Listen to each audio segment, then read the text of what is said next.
Come on a Sunday. All right. Making sure that we're live and direct right now, ladies and gentlemen. Making sure that we're tuned on in, seeing what's happening here. Looks like we are ready to go. Looks like we are tuned in. Looks like we are going here. Come on. We are live, ladies and gentlemen. Episode 21, Beyond the Beats, right here on Swissbeatbox's YouTube channel. Thank you guys for tuning in. It's your boy, Scott Jackson. I'll be hosting once again. I'm so happy to have you here. And thank you, everybody that's in the chat right now, tuned in. I'm seeing people are saying, come on, let's get there. Hi, Scott. Hi, people. How are you guys doing? Yay, they're excited that they're here. But if you're out in the make some noise, crowd. Come on. Ish. Come on. And today, I'm super excited. I'm always excited, but today I'm super excited. I get to have an interview with a gentleman right here that has been smashing it for years and years and years, really pushing the art form, really pushing, and his performance-based stuff is incredible. I love his attitude. I love his energy. I've been loving watching all the videos and his success, man. It's so good to have you on. But we have Adam Steven Evans, a.k.a. the Beatboxer from outer space, a.k.a. Mad Dr. Ace, a.k.a. Verbal Ase. Ladies and gentlemen, once again, Verbal Ase right here live and direct on Beyond the Beats. What up, man? How we doing? What's up, man? Doing pretty good. Feeling really good. Really good. Thank you for that intro, man. I appreciate it. Yeah, man. Always, yo. You're a great person to have on. I'm excited. We just jumped up. There's like 475 people now that just all of a sudden tuned in. So people are excited for this interview, ladies and gentlemen, are on here. Everybody's excited. And once again, we got Verbal Ase in the place. Come on. Making my cheeks hurt. Oh, that's good, though. Get them warmed up.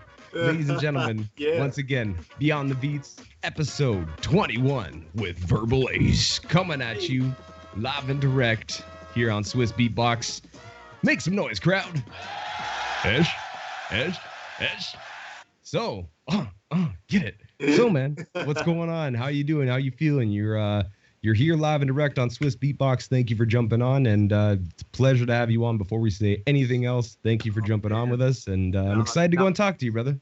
Nah, man, thank you guys for having me on your show. Like, I appreciate your YouTube channel, like everything Swissbeatbox done for the beatbox community. Like, I just really appreciate you guys, and thank you so much for giving me the opportunity to share my story and hopefully inspire some people too. So thank you, man. Appreciate it. Yeah, you've been inspiring people for years, and it's honestly been a pleasure. I'm from Canada, but it's been a pleasure to go and see how you've grown over the years and all the opportunities you've been able to get yourself from hard work and like a huge amount of hustle and dedication to the craft. So you got fans up here in Canada. Thank you guys. But I appreciate that, man. Yeah, man. I usually start off these things with trying to find a few quotes that people have said, and one quote that kind of stuck out to me was in your "You Are Here," the doc that you did with Adam for BTV, and you said you were talking about getting on stage and performing and how the nerves go through your body, but you said it's like taking your very first step on stage in front of 1 million people. It's always the first step that is most challenging, the most challenging one, but everyone after that becomes easier because people can already see you. And I like that quote because it's the idea that it gets nervous to go on stage, but once you're on stage, that's your element. Yeah. You know, I still get that feeling like, when everything was open, I went on tour with country music pop band Rascal Flatts. Shout out to Rascal Flatts. I went on tour with them last year. It was like 36 shows, 5 months, and I went on right before them. And it was a country music crowd. So, you know, I'm like, how are these guys going to respond to beatboxing? It's like hip hop, you know, I'm doing some crazy stuff. And I don't know if they're going to be like, man, get that noise off the stage. My tractor sounds better than that. You know, I don't know if it was going to be like, you know, I don't know how they were going to respond. So every single time I was about to take a step on the stage from the very beginning to the very end, all 36 shows felt like the very first show. And I told this actually a really good feeling to have because it shows that you care about your audience. It cares about your performance. So the very first step I took out there, you know, everybody could see me. So it's like I have reverse stage fright.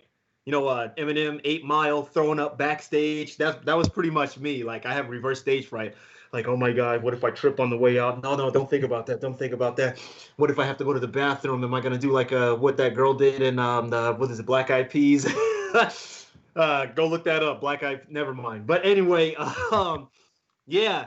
But that's a good feeling to have, and I feel like as I walk on stage, it's like a transition of energy. Like your nerves turns into adrenaline, and you use that to get you to do what you got to do on stage. So it's a really good feeling to have. And yeah, if anybody feels that, it's completely normal. It's completely normal. 100%. That idea of caring about a show, and actually, if you didn't get the nerves before a show or performing or battling and all these things, you wouldn't. I feel like that you need that nervousness, because once you're over that, you're kind of over the show and you're just doing it as a cycle. You're not actually committed to the performance. So it's good that you still have that, and it's good that you still have to get yourself through that to get on stage and perform, man. Yeah. Okay. I feel like somebody may ask this question of, what if I go out, I do care about my performance, but I don't feel nervous? I don't know. I just feel like there's an audience asking questions in my head too. I still say it's a good thing. If you don't feel nervous, that's great, as long as you still care about what you're doing. But if you're just doing it just to do it, then it'll definitely show in your performance. Like, look, the audience is also the judge too. Like people see somebody's not really into it. What do? You kind of, do that a little bit. But when somebody's out there putting their heart and their soul into it, you're like, oh, get that, man. Come on. You get that. You give them your energy because you could feel that they're feeling it. So, yeah, I think it's if you feel nervous, it's great. If you don't feel nervous, but you still care, it's great. If you don't care at all, then do something else. Yeah, I agree with you. And that's so true, man. You get the energy from the crowd that you give back tenfold. Because if you get the energy, you see the people are hyped, like you're saying, then you're going to go and perform your best material and get even, as crazy as possible for them. Because you're like, yeah, they're appreciative. Yeah, let's go and do this. It's honestly the best feeling in the world, man. Like you go out there and everybody's like, ah, or oh. Then you come off stage, feels like you had like 20 cups of coffee. Yes, get that caffeine rush. Yeah. So when you started beatboxing, you originally said that when you were you're originally from California, you moved to Vegas, and when you were sitting as a kid, you played a lot of video games, and you said that from Super Nintendo and Sega Genesis, you started going and sitting there, and because your mom would tell you, you can't play video games all day, you have to go outside. You bring the video games kind of with you in your head, like Streets of Rage, and having those different sound effects that you were mimicking, and you're going sitting there being like, okay, the punch goes, all right, the next punch that's low goes. So you're putting those together and mimicking those into sounds. Now, when did you start going and thinking about it beyond just mimicking the sounds and being like, okay, wait a second, now I have, and I have, how can I put those together to maybe make something more than just those sound effects individually? It came randomly. Like I was the ending year in junior high school. Actually, even before then. This was like my very first, keep in mind, I'm like 10, 11 years old. So if it sucks, I'm sorry, guys. But this was like my very first time putting a beat in rhythm. I didn't use the as a snare. I was like, no, nobody goes when you beatbox. That should stay over there. That was my mentality. So I didn't think about putting like these fighting sounds in my beatboxing. So when I was like 10 or 11, my beatbox was like this. It was hold on. I gotta stop smiling. Gotta get serious. You gotta get serious. Okay. That's me getting serious. All right. So, yeah. My beatbox back then was.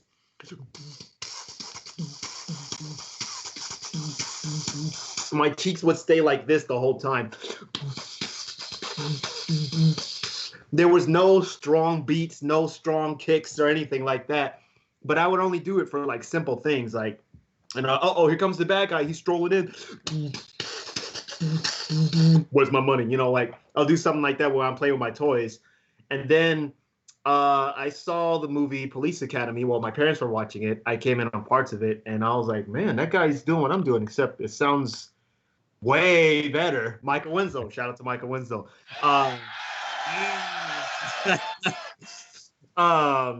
what was it? What is it called? Nickname? Name with 10,000 noises, over 10,000 sounds. Yes. We should count them all. So it was like I started practicing it myself, and then I didn't really show anybody because I didn't think it was anything special. Then in junior high school, this is a summarized version. It was everybody's waiting for the bell to ring after class or for the class to end.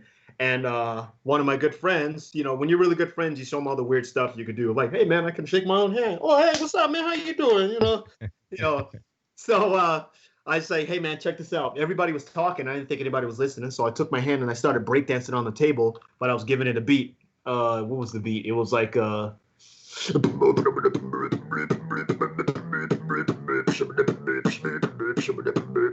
something like that. And then after a while, I don't know why, I just kind of zoned out and I forgot that about the hand, and I was just going. And I was just getting really into it for no reason. And then I noticed the whole class just stopped talking. Even the teacher was stopped what she was doing. She was like on her computer or something. And she was just, everybody was looking at me. And this is the first time that I've ever got everybody's attention like that. So I was like, oh my God, I just freaked out the whole class. And I looked up like, oh my God, I'm so sorry. And they're like, no, keep going. I'm like, really? All right. Then the bell rings. They took their time to clap for me, and then they got up and left for the class. You know, when the bell rings in high school, you want to get the hell out of there. Yeah, man. Yeah. So I'm like, wow, that's crazy. And then everybody started sharing around the school that this guy makes cool sounds. And I kept hearing the word beatbox. This is the first time I heard that term beatboxing. I thought it was called noise making or something. I was like, what are you talking about beatboxing? I'm not getting in a fight with a box. What are you talking about? Like, I don't understand. And then I looked it up. No, and my dad told me about it. He's like, no, this is beatboxing. And then he showed me Dougie Fresh, Biz Markie, Rozelle, the Fat Boys. He started showing me all the, you know, the legends. And I was like, oh man. So he put together like this tape for me, not CD, tape, so I could listen to it. And when I first started beatboxing, I started copying off of Rozelle's style. You know, the uno, tres, cuatro. And then his other one, if you're the only noob. But the problem was, with me copying off of him, everybody was saying like, oh, look, he's another Rozelle. I'm like, I don't want to be another that. I want to be me. Like, I want to be just me. So I purposely stopped listening to, even though I like them, I stopped listening to everyone's, because I didn't want to adopt their style. And everybody's like, oh, look, he's another this person. So I just started incorporating sounds I always made as a kid. So I came up with my own scratching thing, which is bust the beat, the blast the bass. Like, it's more like, if you think about it, it's more like voice scatting. You know, they used to do that in jazz. Left the dump in the toilet. Wait, what? You know, like they get that, you know, they do that in jazz music. So me growing up listening to jazz and stuff, I wanted to put like some voice scatting in my beatboxing. So that was kind of like my way of scratching. Like instead of I'll go Swissbeatbox, Swissbeatbox or something. It'll be like a or wah. So I guess that wasn't a short answer, was it? No, yo, man, this is all good information, because it's funny, when I was looking around and getting ready for this to go and talk to you, I tried to go and figure out where people come from, and some of the things I found interesting were right off the back where people were saying, like most beatboxers when they start from our era / a little bit older, a little bit younger, but that general area, they always come back to Rozelle, Kenny Mohammed, Scratch from the Roots, Michael Winslow, Dougie Fresh, the Fat Boys, like the standard legends of it, right? Yeah. But then you said that for a long time too, some of your biggest influences were Will Smith and Michael Jackson, and hearing them beatbox and actually being like, whoa, okay, and taking it in. But then when I first found like the first performances I found by you that were anywhere online, I found these are good things though. So at Silverado High School in Las Vegas, you did an interview on Channel 8 where you were doing a showcase, and it was for a charity event, but they had you as the DJ, and it showed you as the quote-unquote DJ, but there you are beatboxing and getting people's attention. And then another one where you're sitting in Walmart in the backstage in the dressing room, or not dressing room, but the with the actual Walmart vest on, man. and you're sitting there beatboxing there. So by that time, 2005, 2008ish, you're already beatboxing and performing. So I was gonna say, with that idea of having original style to your beatbox, because by then too, the one in Walmart, you're already putting in SpongeBob into your thing. You're already putting into different characters that you're building off of. So when did you start imitating sound to go with like characters, I guess? When did you start thinking of it like that? Yeah. So I kind of like played around with incorporating different voices when I was still. So I originally from California, moved to Vegas in 1996, and then me by myself moved to New York in 2011.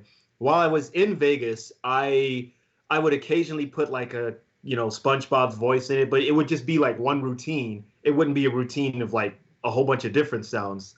But when I moved to New York, that's when I started like, because now I'm making a living busking in the subways, and I have to better my performance so I can impress people more. So I started thinking like, the subway. I spent so much time on the subway train, man. Stand clear of the closing doors, please. But I spent so much time on the train that I started just putting out little tests to see how the audience would respond. So, what I used to do, and it was very awkward, I would perform on the train at one end of the cart, walk through the cart, collect the money if there was anything, and then I would stand there and wait for the doors to open so I walk around. So while I was standing there, people were still looking at me to do something, and I was still very shy, so it was like awkward. How you doing? Like, hey, you got anything else? I think so, at one time somebody asked me if I had something else, and I was like, I got a couple of sound effects, but I was just showing him. I wasn't trying to show everybody else. So I was like, hey, you're the one that asked for it, so you're gonna get it. So, but everybody was still looking at me, so it was like the classroom all over again. And I was like, I could do a cricket pretty good. I was like, really, let me hear. And he was like, hey, that's pretty good. And then other people were like, hey, that's pretty good. What else you got? I'm like, oh, okay.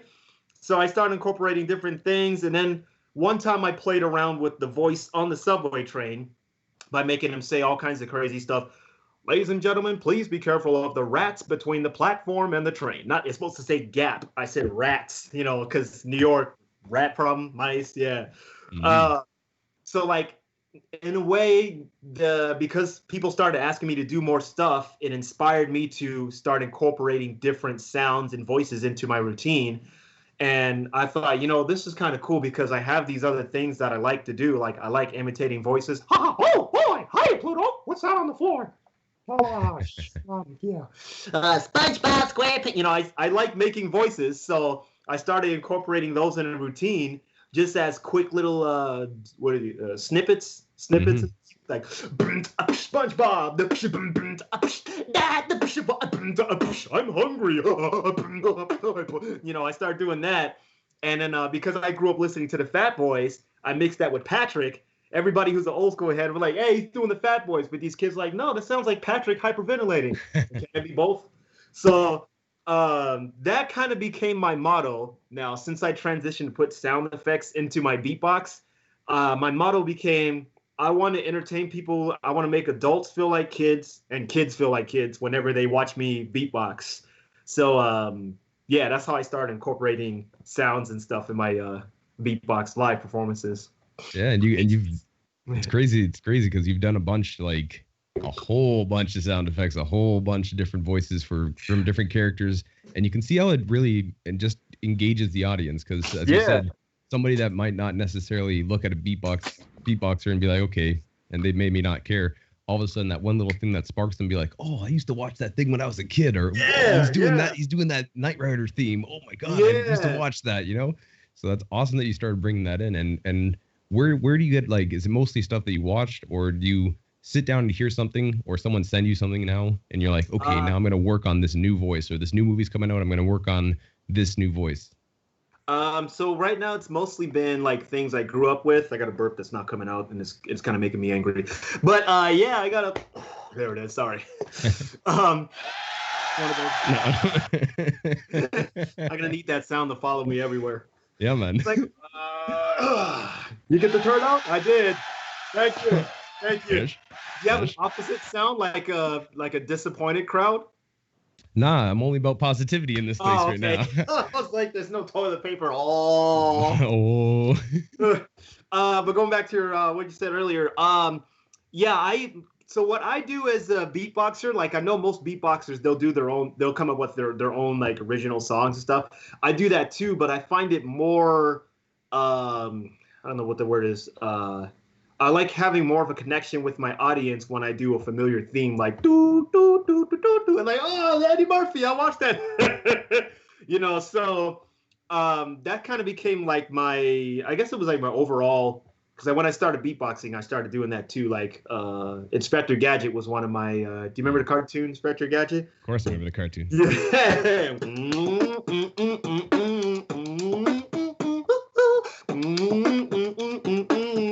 Yeah, that was so I just started beatboxing different things I grew up with, and I would test out these melodies on the audience to see like what make people go like, oh, hey. And then, if they don't like that, then I'll replace it with something else. Like, hey, I know that song.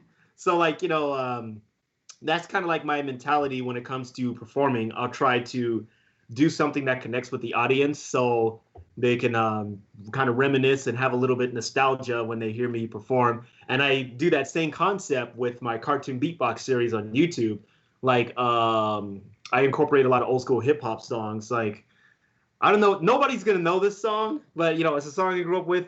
The episode where Patrick went against Thanos. I don't know if you saw that episode, but I made Patrick do this old hip hop song. It's like, I Got It Made. I don't know if you heard that one. Mm-hmm. I should look up the artist, but give a shout out to the artist. Was I Got It Made, and the beat was like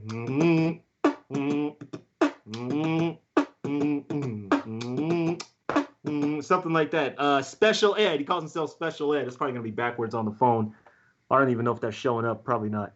A little blurry, but I get the point. Yeah. Yeah. Special Ed. I Got It Made. This song came out in probably a long time ago. Song came out a long time ago. Yes, it did. Oh, here we go. 1986. I was 2, but my dad listened to a lot of. Do you remember when MTV actually was MTV showing music? Was music and not just. Yes. Yeah. So I'm not gonna say dribble, but just a lot of Yeah. interesting TV, we'll say, is what they're trying to go for, and trying to make it live stuff. And what was that other channel? VH1. Yes. What VH1? Man, I guess just got a nostalgia chill. But my dad would grow up listening to all these. Like, my dad would grow up. I grew up listening to all the stuff my dad listened to, all these old school hip hop songs and stuff. So I try to incorporate stuff in the cartoon beatbox battle. So Patrick did I Got It Made, but it was like a different version of it. He was like, look at you, purple. Look at you, Urkel. Hey, now, does anybody know who Urkel is? Steve Urkel family. Yes. Oh, fun. And then, kind of on the same question, I made Pennywise do the Fuji song. Ready or not, here I come. You can't hide. But it was creepy because Pennywise was saying it. So what I try to do in my head is take all the songs I grew up with and try to make them go to a character that fits with their personality. So Pennywise saying, ready or not, here I come, you can't hide, makes sense because it's Pennywise looking for you. And he's trying to like get your fear or whatever. So that's how I do like my cartoon beatbox battles. Some of them. Yeah, that's a fire series, by the way. Very, very cool, man. And it's crazy. You can see how on YouTube, from the first videos that you put up personally, where you're saying before, like the first beatbox was your YouTube beatboxing trance. Oh no! Don't be stupid! Don't be stupid! That was from years ago. Yeah. But you went from that, and then one thing that I've always seen before we get into the cartoon battles, but one thing I've always seen from performances that I've looked up, and I remember, again, I've watched you for years, and like I've personally seen the growth of it, but you've always had like visual aspects to your show, and adding in more than just, as you said, grab a microphone, sit on there and just doing your thing. You try to go and pair it, because I remember seeing videos where like coughing up the lights where you have those light fingers that you're doing the beatbox with, and then you're doing Dr. Evil. You did Dr. Evil video. God. Where you look at that? Oh, you gotta look at it. You gotta look at these things. But the idea of it, of using characters, adding costumes, adding, stuff to your props to it, and that there's a video of you in 2000, I forget what it was, 2008 or something like that, but you're sitting on stage and you already have a puppet. So you have a puppet that you're working with on stage at this place where you're going back and forth, but adding that visual aspect to making it a visual and audio show has always been a part of it. So I thought that was super cool to go and see how that's progressed, because from that point to go in 2011, you end up in New York, and you go and do a lot of shows with who's that guy, Kata, that you ended up going and doing. Oh yeah, Kata, yeah. Start street performing with him, and Subway performing, and there's so many stories about that. But like, you start doing that, and almost immediately you're adding in, puppets, and you're adding in stuff to go and make it more visual. And now your setup is crazy, where you have a full like booth DJ crazy set, Yeah, my thing has always been, as a beatboxer, if somebody were to ask, what's the difference between watching them live versus listening to them audibly? Like, it's like, oh, if you watch him live, you could tell he's making all the sounds. Like, yeah, but if I was deaf, how could he entertain me? Like, what is he gonna do? Is he gonna have the same persona as a rapper? Is he just gonna do this? Maybe rock the crowd? If you have mad energy, that's great. But to separate myself from like just the genre of beatboxing, my thing has always been like, what can I do to entertain them visually? Because I critique my old performances very, very hard. I'm like, man, look at, I'm just walking around. Look, I'm not even looking at the crowd. My hands are down here.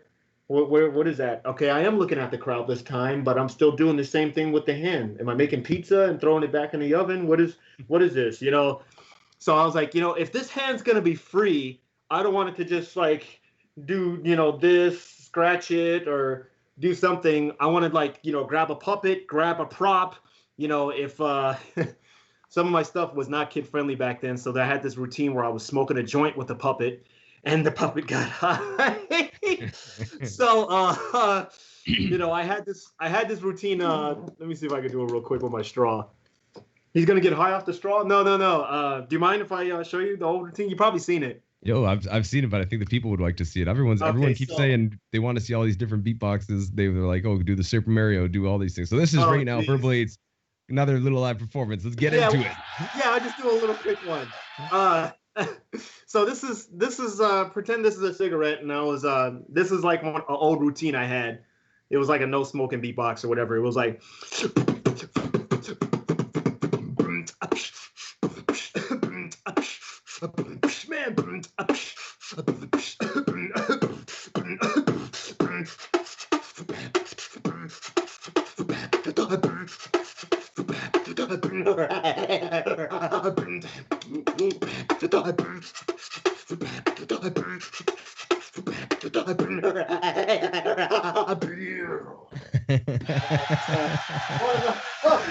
So much you lost the hat.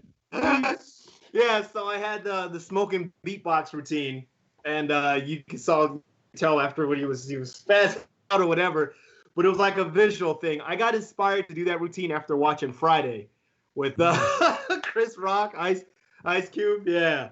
So because remember when he did, you remember the movie where he Angel Dust, and he was like, don't do drugs. I'm gonna say, don't do drugs. No. I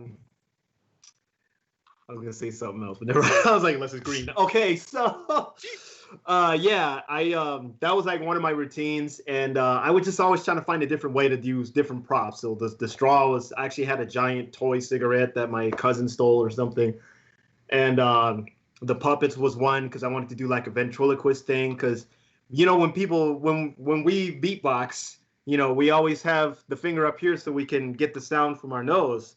So I came up with my signature move where I would put the mic on my nose and then I would have my mouth open, but people could still hear the humming sound. It's like, where the heck's that coming from? But, as a vocalist, when you talk and you hum, your nose, like it captures the sound up here. So like when I have the mic, and I have the mic, and I'm like, doing my, it picks up really well on the microphone. So that's like one of my ventriloquist things. So I was like, let me do something with the puppet where he beatboxes. I'm just talking, and then we switch it around. I'm beatboxing, and he's talking. And it's just a different way of like incorporating visuals to what you do. Because if you can visually entertain your crowd on top of what you're impressing them with audibly, that's a show. That's a really good show. Absolutely. So, and is that like the Vegas coming out of you of being like, you got to go and make a full on show. You got to go and think of this whole production, Does that have influence on you walking around the strip scene that? Well, you know what? As far as how I feel about Vegas personally, I don't like it. I remember like when I went to New York, I took a leave of absence for my job.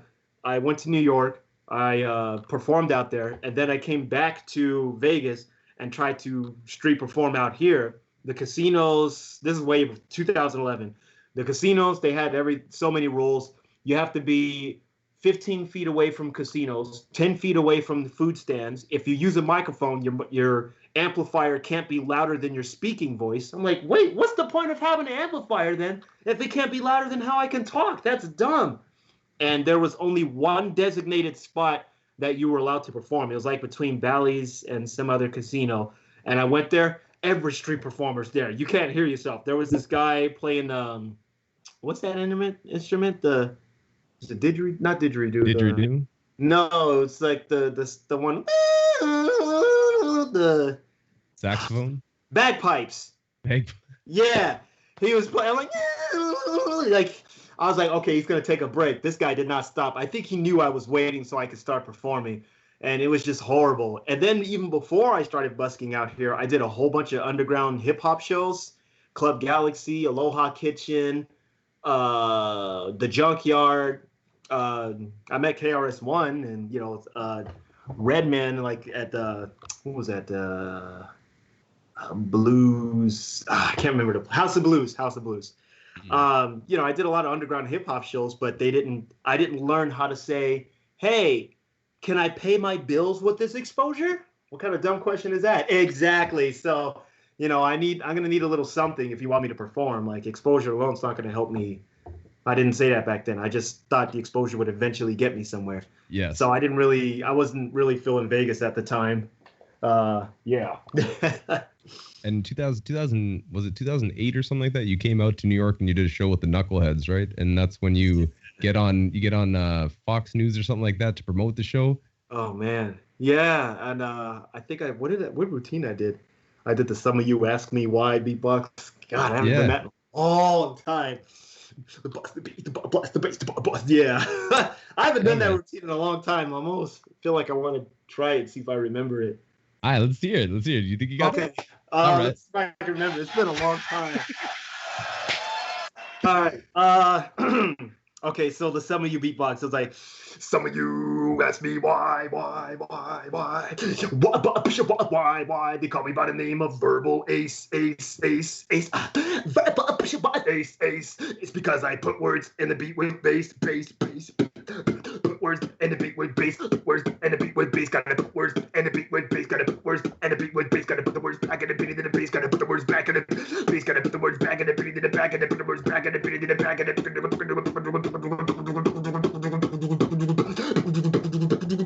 Just like bust the beat, bust the bass. That's my distorted voice.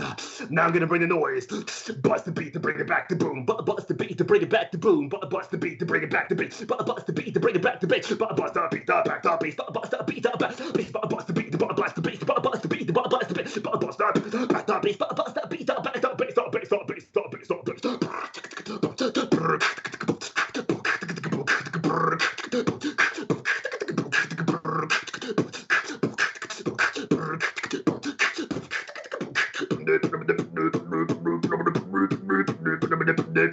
I don't remember the rest, so there he goes.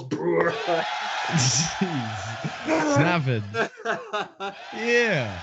Oh man, I don't remember the rest of that routine, but that's all. I haven't done that. I literally haven't done that routine in years. What year did he? You brought it back right now? Yeah, I brought it back, man. Oh man. I say guys, thank you. Yeah. There's people watching. There's many people watching still. Yeah, shout out to everybody watching. Yeah. Yeah, man. And so you go to New York, you see that, and when you said that in 2011, when you decide to quit your job, when you're working at Marshall's, you decide to go and say, nuts this, I'm moving, I'm gonna go take that plunge. You head to New York.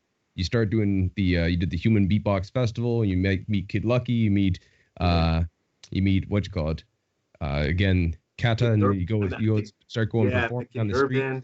Yeah, J-Flow. Yeah, you start meeting everybody, and then during that time, you said the first time that you realized, wait a second, maybe I'm onto something here, is you make $80 for a couple hours of beatboxing. Yeah. And you go home and realize that's more than I'm making at the part-time job. I can maybe pay for my rent, doing this thing over and over and fine-tuning it. So when did you realize that, like, as you jump on the train, as you jump on the subway, you start performing and street performing, how long did it take for you to A, have to go get a license because you got in trouble with people, and B, when did you start really seeing actual money come in? Because I've street performed for a lot as well here in Toronto, so I understand the idea of building a crowd and having to figure out the whole thing and having to figure out sets that work and those reactions in between people. But like, when did you actually first, again, have those issues that you need to go and get a license because that's a real thing? And also, when did you start seeing that, okay, beyond that first time, maybe if I keep going at this and trying that, seeing a growth in your busking ability, essentially? Yeah, it was actually a weird transition. So when I first went to New York, and I think Kata, he invited me to go bus with him and his friends in the subway.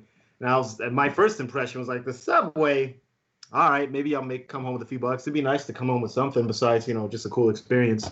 So I went there, and, it was, I think 5 or 6 of us, we were taking turns, beatboxing, just to, try to hold a crowd or whatever.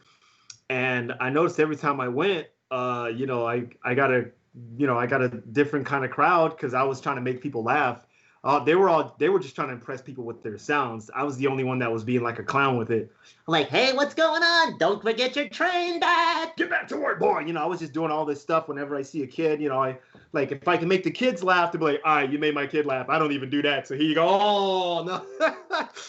But, so the first time I noticed I was starting to make it a decent amount of money was actually the first time I performed in the subway, because you got to remember, like, when I performed in Las Vegas, like, all these shows were always talking about exposure. When I went on tour with the Knucklehead Zoo, shout out to Knucklehead Zoo, breakdancing group, we got paid, but it wasn't like I didn't get cash or anything. I think I got a check or whatever. So I think in some weird way in my mind, seeing all those ones, I wasn't thinking about me being a stripper, but seeing all those ones, I was like, man, this is crazy. And this was my hours at my job. I worked at Marshall's. No shout out. I worked at Marshall's, and I worked 3 days a week, and it was 4 hours a day. So I got a total of 12 hours a week. Some people work 12 hours one day. I got 12 hours a week. So my paychecks were like $80, $90. It was enough to pay my cell phone bill and maybe get a few groceries. So when I got like $80 in one day, just for beatboxing a couple of hours versus, I mean, it doesn't sound like a lot, but when you're at a part-time job that barely gives you anything, I was like, man, and I'm doing what I want to do, beatbox. After I went back to Vegas after that, oh my gosh, man, I can't tell you how wrong it felt. Like, you're somewhere where people were showing you love and support and they give you money, like, hey man, you got a future in this, and then you go back to work after that. Like, oh my gosh, man, it felt like I was spiritually getting stabbed by just everything around me. Like, my boss would smile, and I would do one of those, one of those smiles, like, yeah, everything felt wrong. So I took a leave of absence after that, and then I went back to New York to see if I could do it again. Same year, 2011, and I stayed with my buddy Adam Andrew Corey. Shout out to Adam Andrew Corey, beatbox. Yeah. I stayed with him in Brooklyn, New York, and I had no air conditioning. My room was probably the size of a closet. So, but there was air conditioning on the train, so that was another inspiration or motivation to stay out more. So I go out, beatbox, and he's. I transitioned from performing in the subway trains on the platforms into the subway station. Somebody's like, bro, you should go on the trains. It's a lot better. You don't have to be out here in the heat. You have an audience there. So I tried it and it was better. Like, I have a captive audience. I mean, I have a nice, crowd. They could sit there and relax. But yeah, it was cool. So I made more on the trains. And then in 2012, they were holding auditions for the MTA to get a permit to perform in the mezzanine, like actually on the platform. And I got stopped a couple of times by the cops, but they never stopped me. No, I don't lie. They did stop me a few times for performing because they say, ladies and gentlemen, soliciting on the train is illegal. We ask you not to give. Please help us maintain an orderly substance. You can tell how many times I heard that message. So yes, I got stopped a couple of times, and then I wanted to get a permit so I could perform on the platform, so I don't have to worry about, the cops like, ladies and gentlemen, what are you doing? I was making sure you notice what somebody's not supposed to be doing on the train, officer.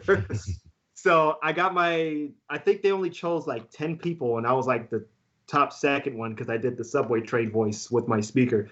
So I got the permit. I started performing on the platforms, and then I was like, I'm not feeling this because people weren't stopping. I got a couple of people to stop, but when a train goes by, it'll be like, ladies and gentlemen, what's up? My name is... By the way, I'll never say this again. The trains would drown me out. So people would like watch me for a little bit, and then they would walk away. And some people would watch my whole performance, and then they would walk away. So like I had to improve my speakers I guess this is a speaker for some reason. I had to improve my speakers. Looks like a Chinese martial arts attack. Okay, speaker, there we go. I had to improve my speaker and get a better sound system so everybody could hear me in the subway.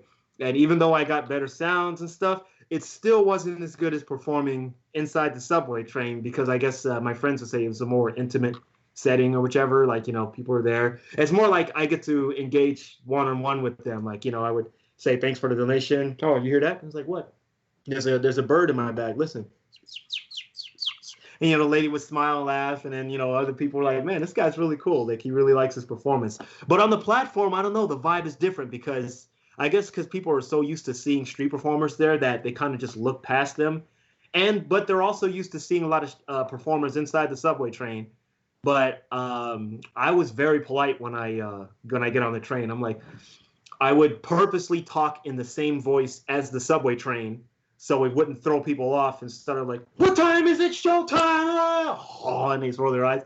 The train's voice is, stand clear of the closing doors, please. That's probably not accurate anymore. It's been a long time. But I would come in with that same voice. Ladies and gentlemen, I apologize for the interruption. My name is Verbal Ase, Beatboxer from outer space. And, I would talk in the same voice as a subway train so they're used to the sound. So it's not so abrupt when I start my performance. But, yeah, the subway train was better. And when I really started noticing I was making a really decent amount of money, there's a screenshot of it on YouTube in the documentary where I was counting the money at the end.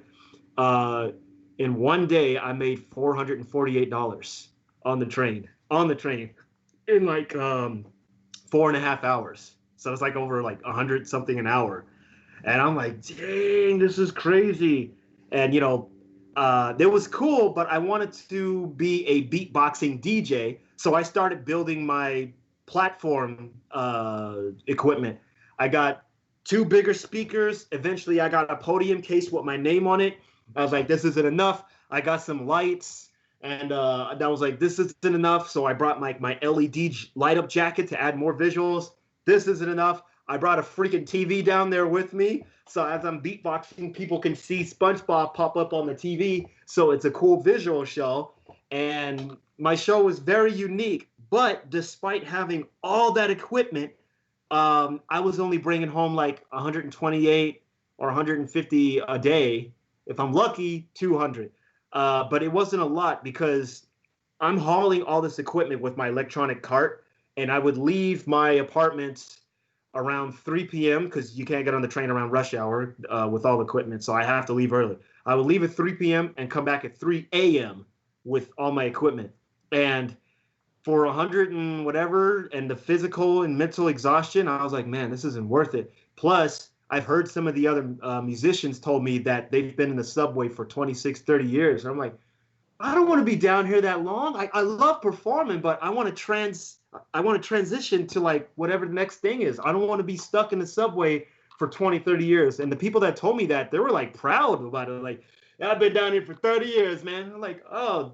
And I wanted to say something, but I didn't want to be rude. Like, don't you want to do something else? Like, maybe get on TV, a record deal or something.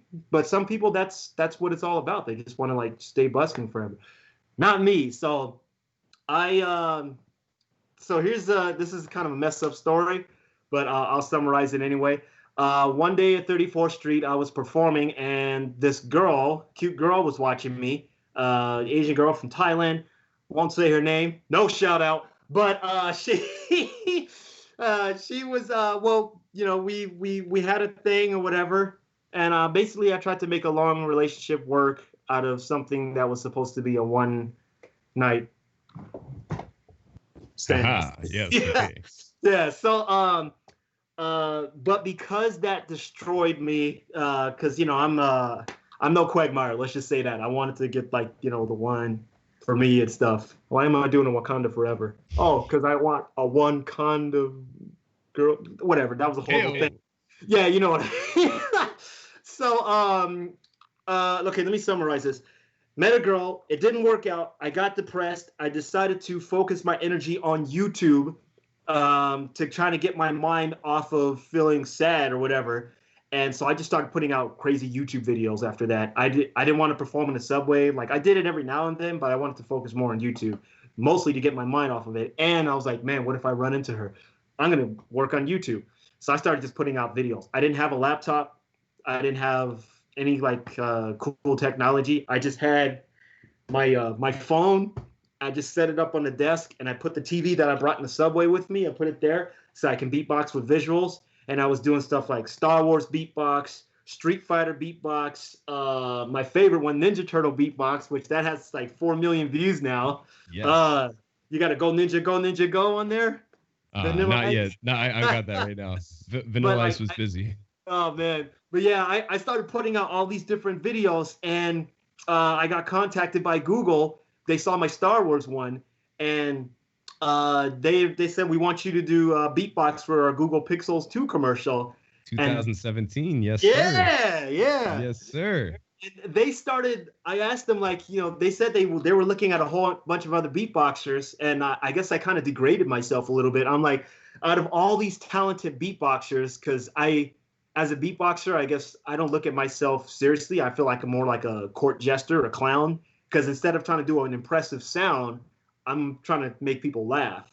When I first started beatboxing, I was just trying to do all kinds of weird and crazy routines. I'm doing this crazy fast stuff.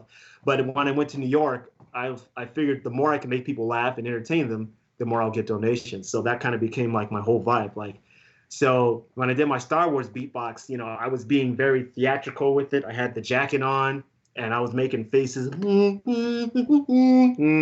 all kinds of face expressions. If I didn't have a prop, my prop was my face. So they said, we chose you over everyone else because you were very theatrical. You express yourself in your beatboxing and stuff like that. Because me personally, I don't think my sound's as strong as everybody else's, like the lip rolls and stuff. Like when I do it, I sound like I have a problem on the toilet. Like everybody's got like these strong, like, dubstep and crazy bass sounds, and they could do different sounds and stuff. But me, I'm just, I'm just doing like crazy weird stuff. So I was still wondering why they chose me over everyone, but I guess they liked me. And I did the commercial, and instead of wasting the money and buying like flashy clothes and stuff, I just used the money for cartoon beatbox battles. And yeah, that was not all. That never worked out, did it? Right. Poor you. Yeah. But you like 2014 when you start you said at one point you're like, okay, I'm not gonna be doing as much in the streets and as much on there, and you get onto a TV show with the Super Sprouts, right? Oh God. Yes, the super spread. Shout out to my friend Roger Hansen. That was actually really bad. The lady that was running that show like ran it into the ground. She was very, very mean. It was a cool show though. We're trying to get kids to eat vegetables and eat healthy. We have puppets and stuff. I was controlling the puppet Kobe Carrot, and but it was probably the most difficult job I've ever had. If you ever do puppet work, you have to sit on the floor, and you're not even looking at the puppet. You have to look at the monitor of the puppet, which is not mirrored, which means if you move right, you're actually moving right in the monitor, which throws you off because it's like it's like the Weather Channel people. Yeah, the camera is faced as if you're facing straight, so it's not something looking back at you. So my right was my left, and my left was my right, and I still had to make the puppet move and look at it. Was very difficult. My God, it was difficult. It was horrible, and I kept getting arm cramps, and the puppets were extremely heavy, and I didn't get to be on the show as Verbal Ase. Instead, I was a puppeteer on the floor. So I think, all those elements made me not really enjoy it, except for one of my best friends being there, Roger. So shout out to Roger. I don't mean to bring up a touchy subject then on that one. I just like when I saw that, I was like, I thought it was interesting because all these things, like from the street performing to getting all these opportunity, doing corporate shows, getting shows like the Honda Days that you did in 2014 as well. And it just starts blowing up.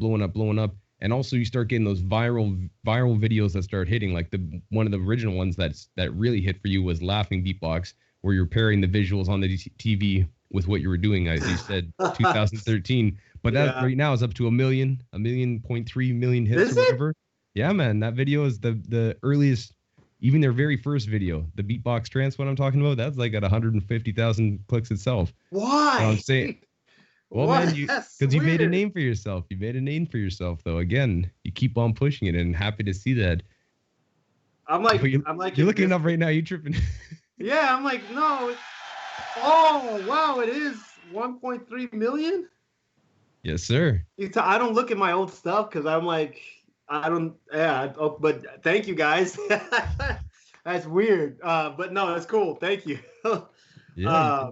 It's been going though, but then let's get into it because you brought it up and you say 2017 you do the video for Google, you get some money around there, and then you start throwing it into getting into now cartoon the cartoon beatbox battles. Yes, and that really goes out and smashes it because the first one that you had was originally 2016. You get Mickey Mouse versus SpongeBob.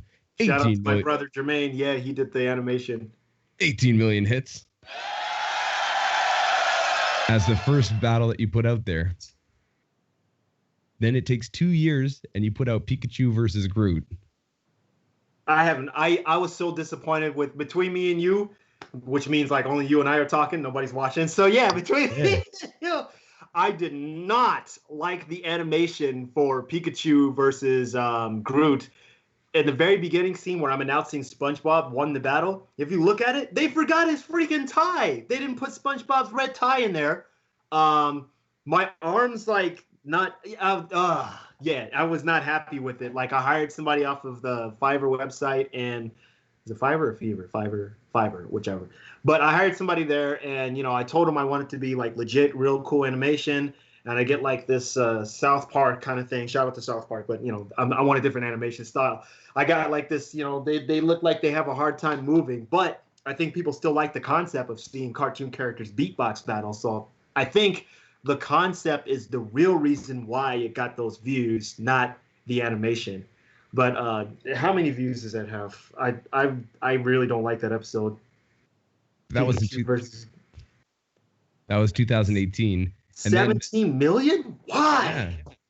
But then the one that really just keeps on, and as you've had more battles that have come, your most recent one that you just released was Black Panther versus Sonic. Go check that out if you haven't seen it already. Yeah. It's very fire. But another one that just absolutely smashed it was Pennywise versus the Joker, getting 68 million views currently. So I'm saying though, when those battles start coming out, and you put this idea behind it. Some of the coolest video that I found was of you explaining the process behind it. So it's showing your storyboard that you'd send them to go and animate, where you're acting it out, and you have all these plans, and it can show the behind the scenes, essentially, is what you call it, for the videos that you made. And I thought that was so creative, so impressive to me, to go and have the creative mind that you have to go and be like, okay, I'm going to do this. And then you go and find examples of stuff that you want to be animated, because you're not an animator, even though way back in the day, I was going to say this too. How does it feel from being in high school, and what was it called? You had your own comic book, My World, where you're drawing yourself, and you had a comic book that you were doing. But how does it feel to go and see now that your comic being in now? Come on, My World. Come on now. No! But how's it feel? How's it feel to go and take that?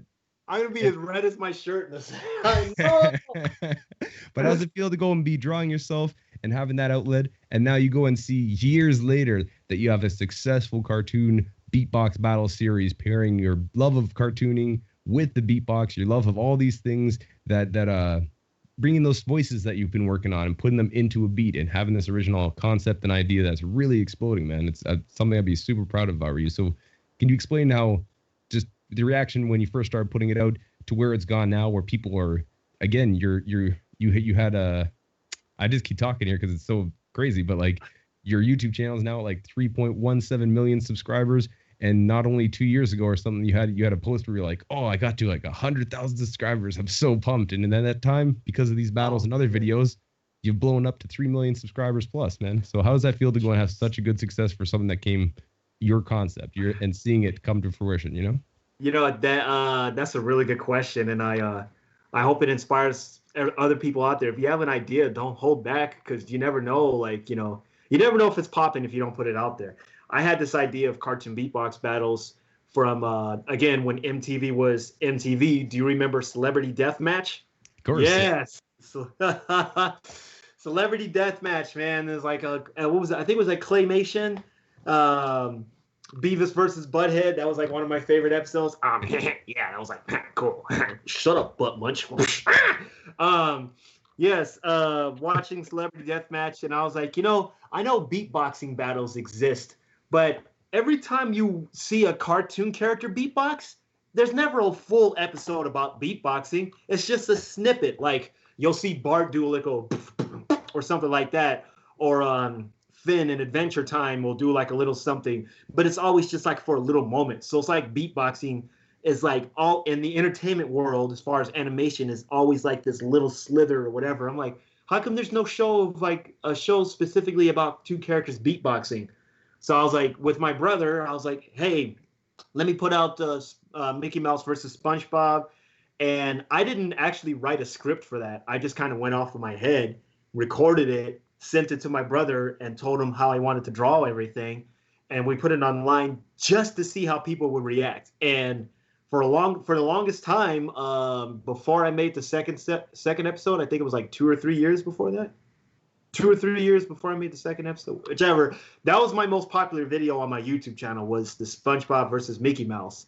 And I finally put out, 2 or 3 years later, I finally put out Pikachu versus Groot. I don't like the animation, but I put that episode out, and same thing. Yeah, it still got a lot of views. I'm like, wow, okay, let me go ham. And I hired this animator. Shout out to Alex. He did a really good job for Pennywise versus the Joker. And I was like, look, man, this is what the animation looked like so far. I would like real animation. Like, I want a side view of Pennywise's face beatboxing. I want a side view of Joker's face beatboxing. And I don't want the camera just to be on one character the whole time. Show the other character responding to his props. Show the other character, like, I ain't feeling it. Make him walk up to the other character, shoot him. I still want it to be very cartoony, because I grew up watching Looney Tunes, Tiny Toons, Animaniacs. Like, I want all those elements in my cartoon show. So, we put those in, and when I first posted the episode, everybody was like, yo, this is crazy. We never seen an animated beatbox battle. And my biggest thing is I want the characters to sound like the characters. Like, the Joker, I'm actually going to show you a magic trick with a little pencil here. Or Pennywise is going to give you a balloon. I wanted the characters to actually stay in character, just because it's a beatbox battle, I don't want them to go out of character just because they're battling. I still want them to have their personality in the show. So that burp finally came out. Okay, so I read your mind. I saw it coming. Yeah, I was trying to keep a straight face. So yeah, for the way it as big as it and popular as it is today, like I still like I guess it really hasn't hit me, and I feel like I have some kind of, I don't know, mental shield on that. I don't want to become like some arrogant person or a cocky person, you know what I mean? Because I think that's why when you tell me like, you know, like, hey, your laughing beatbox has 1 million views, I'm like, no, it doesn't. It's got like 200,000 or something. And then I literally just saw right now. That's freaking cool, but I don't think those numbers will ever like become into realization with me. For me, I'm just somebody putting out stuff. It's really cool that I'm building my YouTube channel and getting subscribers. It's very cool, and I want to grow it even more. But I think I don't want to let it hit me in a way where it changes who I am, like changes my personality. Because like, why would you want to treat the people who are supporting you different? Like everybody's giving you respect. Why would you want to disrespect somebody who's giving you, even donating to you? Like even if they don't watch the commercial on YouTube, that's still something. Like they're waiting for an annoying commercial to go by so they can watch your video. I'm like, hey, respect, man. Thank you. So yeah, I'll always have respect for my fans, except for the ones that's stealing my videos. But yes, I have respect for the fans that are supporting my channel. Like I never want to treat anybody differently, and I think that's why as much as I've done, I still feel the exact same person, because I don't want to be like, hey, how's Verbal Ase? Oh man, he's a jerk, man. Like, yeah, well, it's all fake. It's all fake. He doesn't really care about it. All I want to say is that he don't really care about us. No, man. So no, it shines through, man. Honestly, it shines through. You're just you're a beacon of positivity, I will say. And it makes me smile when I see the success you get. As you said, don't let it get to your head, but man, it's well deserved from all the work that you've done, all the time that you put in, and you can see that growth again from the original videos that you're putting out and the stuff, the way you were performing and taking your own path. And that's another thing that I found interesting is the only beatbox battle I ever saw you in was 2007 against the Thunder mascot for the Golden State Warriors. Oh man, I forgot about that. But that's the only battle. That's the only battle I've ever seen. At the end when he yeah, and he starts doing other beatboxer stuff, but you went on there and killed it. But I remember, I'm just saying, that's the only time I've seen you beatbox battle. But then you've taken your own route to it, and you haven't had that influence allowed to go and seep into it. Because I know that you now have paid attention. You've been talking before we started this interview. You were talking about guys like So and talking about all these beatboxers that are doing their thing. Yeah. So what is your reaction to Grand Beatbox Battle and the whole SBX scene essentially that's been created and the world champs and these things? What do you pay attention to it, and also do you what do you take away from those scenes? Man, like I said, like whenever I watch those Grand Beatbox battles, loop station battles, I love the crowd reaction, like, and I love watching, like, you know, I could tell this person's got something cooking. Gonna lose the battle. Always showing BBK's face. Yes. Presidente. When he's looking at it. Yeah, I like those. I like watching those videos. I always feel like I watch them like way after like the battles happen though, but it's kind of like my way of getting caught up extremely late. But I like watching those battles. I like the crowd reaction. I like seeing how creative these all these others. Shout out to everybody in the beatbox community. You know, definitely keep being creative, because you know it's really cool. I want everybody to not waste their talent though. I don't want them to be like, yeah, I battled, I did some loop battles, I did some stuff on Instagram.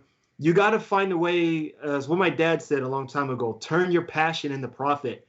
You know, if you guys have a video on Swissbeatbox channel and it's getting a lot of views, use that as an example of like, hey, people like watching you.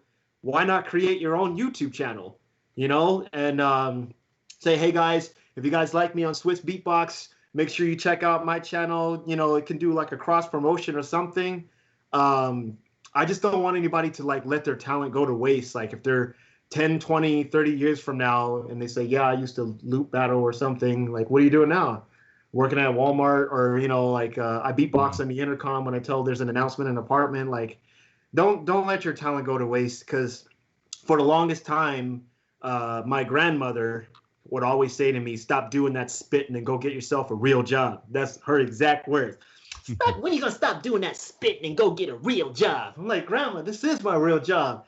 Once she saw me on TV, because she watched Steve Harvey all the time, she saw me on the Steve Harvey show, and I was in that suit, and she's like, oh, like, yeah. But the thing that made all that happen is your determination and your desire to turn your passion into profit or something profound. You can't just beatbox and have it as a hobby.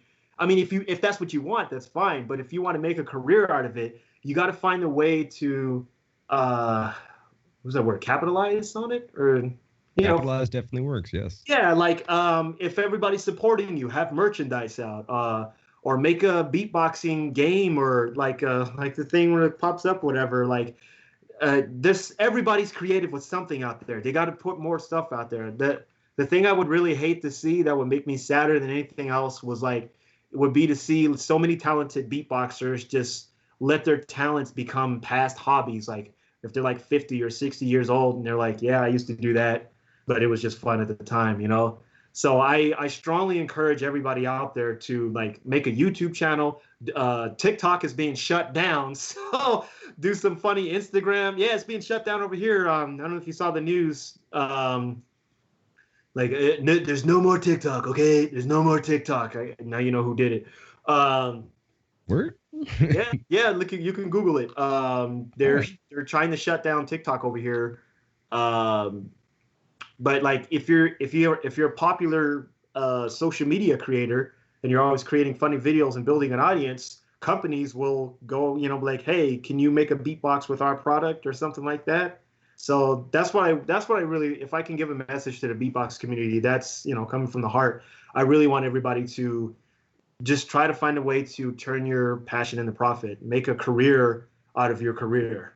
Don't let it go to waste. Please don't let your talent go to waste. That's what I would say to everybody. Very positive word, man. That's a very good lesson too, because as you said, companies are going to come up to you. You can get a commercial for people like Geico, let's say, which you did. Yeah. You can go and get on certain TV shows. You get featured on AGT with Nick Cannon, even though it was for a quick second. And I read the story behind that. I read the story behind that, but we'll just keep it on a positive light. But then you end up on, you get to go and perform at the Knicks game. You get to perform at Madison Square Garden with the Knicks, and you get to do that. You jump on, and you've been featured on what else? There's so much of it actually. The Kelly Clarkson Steve Harvey, show. Kelly Clarkson. Real quick, last year was insane. So kind of let me see if I can actually summarize it this time. So build a YouTube channel with the cartoon beatbox battles, and my Instagram, I was like, whatever. I post a video every now and then. So one day I was just like, you know what? Let me post something just to put something out there.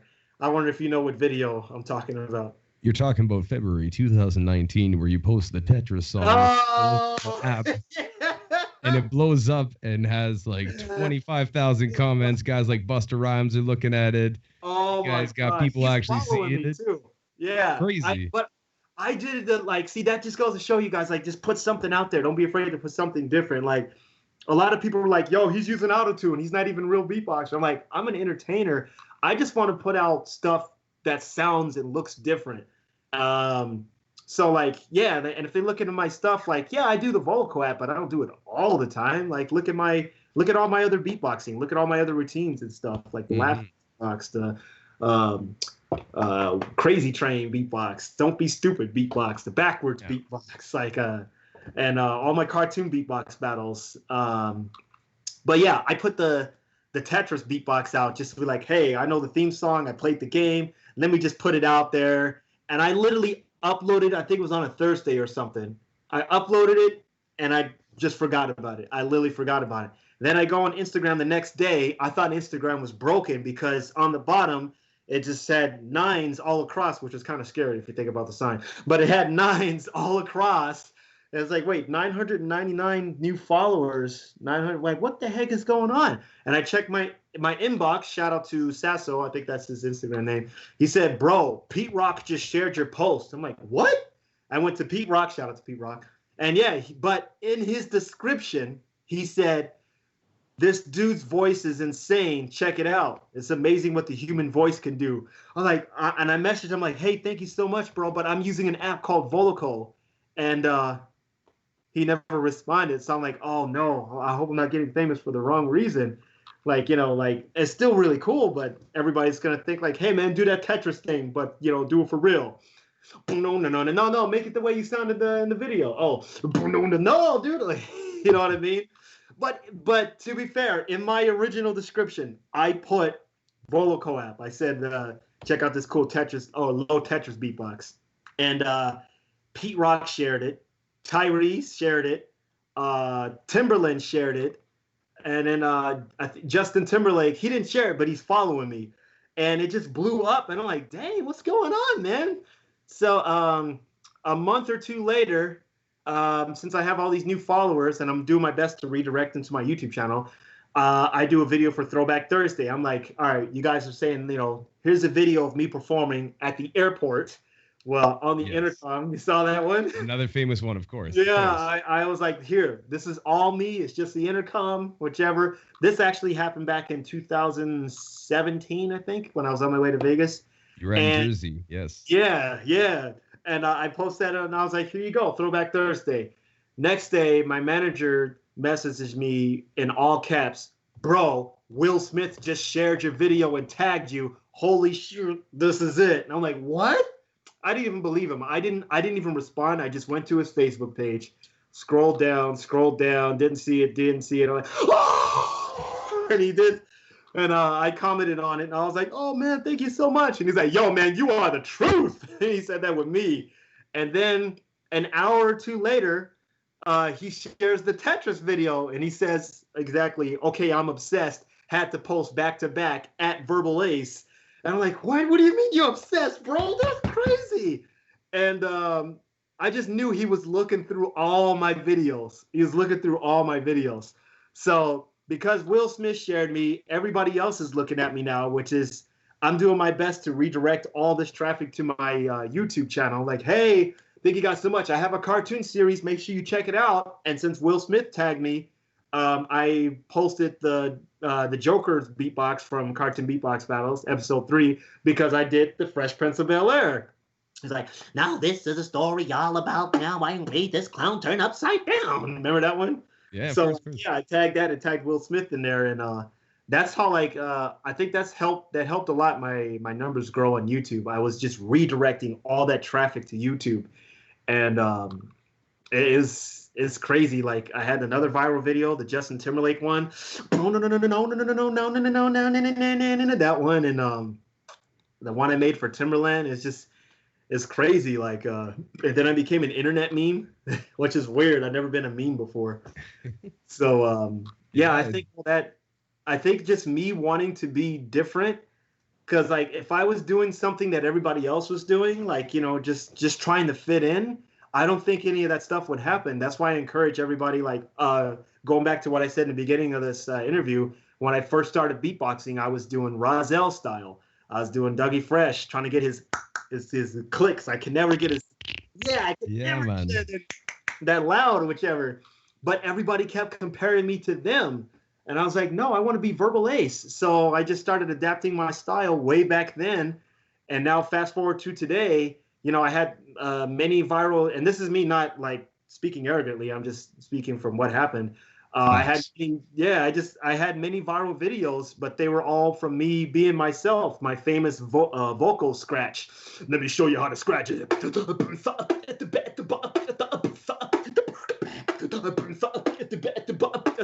Other way, destiny still arrives. Bureau Thanos.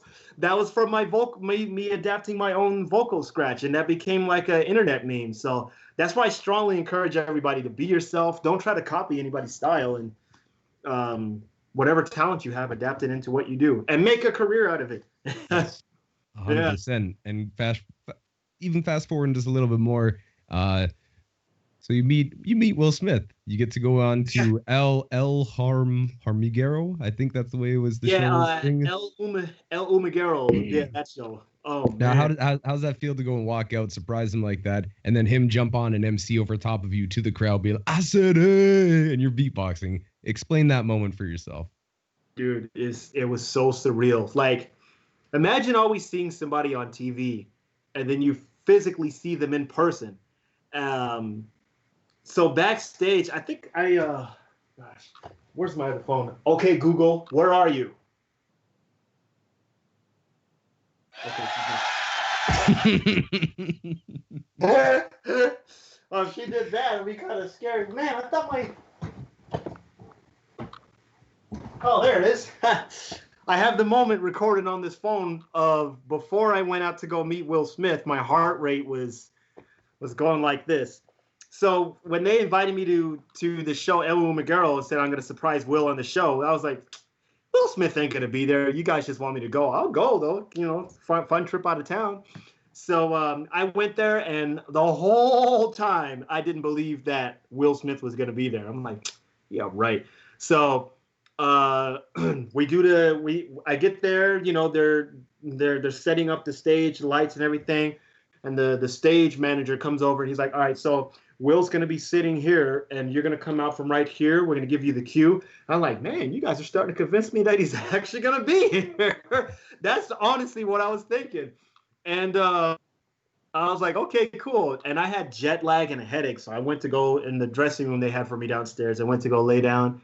I think I slept for like 45 minutes. I woke up and in the hallway I hear, oh yeah, I like that. You know, like, oh, that's not on TV. That's not on TV. I was freaking out very quietly in the room. I was like, oh my God. You know, I was like doing that. And then like, you know, my heart rate was going up. I can still feel it right now. My heart rate was going up. And then like, it was like 20 minutes later, you know, I get a knock on the door, and I open up the door. It's a stage manager. He's like, "You ready?" I'm like, "Oh, he's actually here!" Like, what? You think we were like, "Nah, man." So yeah, I go upstairs. He's walking me upstairs. They're micing me up, and on my way upstairs, everybody's smiling at me and giving me a thumbs up. I'm like, "Holy crap! This cannot be freaking happening." I am not pinching myself. I am not pinching myself because I don't want to wake up. So I get upstairs. They put the little translation thing in your ear so you can hear what everyone's saying. And I get up there, and first I hear Will on the other side of the wall. I'm like, oh, my God, that's not on TV. I'm still freaking out. And then they turn on the microphone. Now I can hear Will in my ear, and I'm like, oh, man. So I was freaking out. Let me see if I can find it's probably not going to show up on here. I mean, on the camera. Like, I have it on my phone. Like, right before I was about to go out and meet him, like, my heart rate was, like, going crazy. If you could bear with me for 1 second. Hey. Oh, there it is. So this is me. Okay, I'm about to meet Will Smith. Holy shit. Woo! That's when I'm like, right before I was about to meet him. And if I didn't have the picture, I wouldn't believe it. That's I mean, it's probably online, but yeah. Absolutely. Yeah, so here's real quick, let me backtrack real quick. I always watch, I mean, you call me a nerd, whatever, but I always watch videos of celebrities surprising fans on YouTube. Like there's a compilation, like, you know, Will Smith, like there's a video of Will Smith surprising fans. Like he just walked out of the theaters with them after seeing Karate Kid. He's like, oh yeah, I like that. I was like, what are you doing here? He's like, oh, how you doing? And everybody started freaking out. There's a video of like Usher. He's like dressed as a street performer and he takes off his mask and everybody freaks out. Like I said, I love audience reactions. Like I live for that. So I like seeing people surprised and stuff. So to be able to do that for Will was another element added on to, like, I'm like, man, I'll forget this. I'll forget this moment for the rest of my life. No, I was gonna say, I was trying to say I'll never forget this, but then it almost came out as I'll forget this moment for that. But yeah, I'll remember it. I'll never forget that for the rest of my life. So I'm backstage, my heart's going like this. And then the host asked Will, like, we saw, you're really busy on your Instagram, your social media, yeah. And we saw you post this guy, Verbal Ase. He's like, yeah. I was like, he remembers me. Oh, what? And he's the host, like, have you ever met Verbal Ase? He's like, no, we never met. We only interacted on social media. And then the host is just like, well, he's here. And then I come around the corner. And if you watch that clip, it's on YouTube. You can type in Verbal Ase, Will Smith. Will screams when it comes out. He's like, oh! And he gives me a hand. Now, what's going on in my head? I'm